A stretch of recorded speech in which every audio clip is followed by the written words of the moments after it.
Hey, welcome back, everyone. This is Reese with Real Turf Solutions.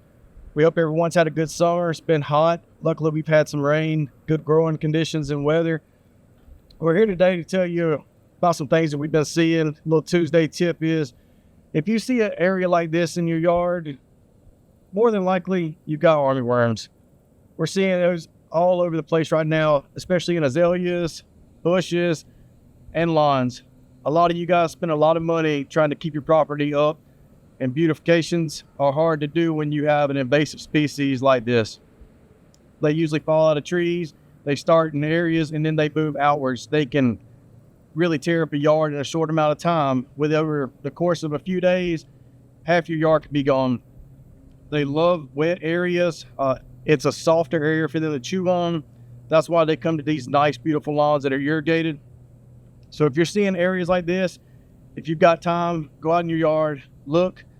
A lot of times these worms can grow up 1 to 2 inches. They're usually green with yellow stripes and a V on their head. If you're seeing these in your yard, give us a call. We can run out, put an insecticide application out, and get rid of this for you, get you going back again, get that yard back up to par. We appreciate everything you guys do for us. We're thankful for you as customers, and if you're not a customer, we'd love to have you as one. Have a good day.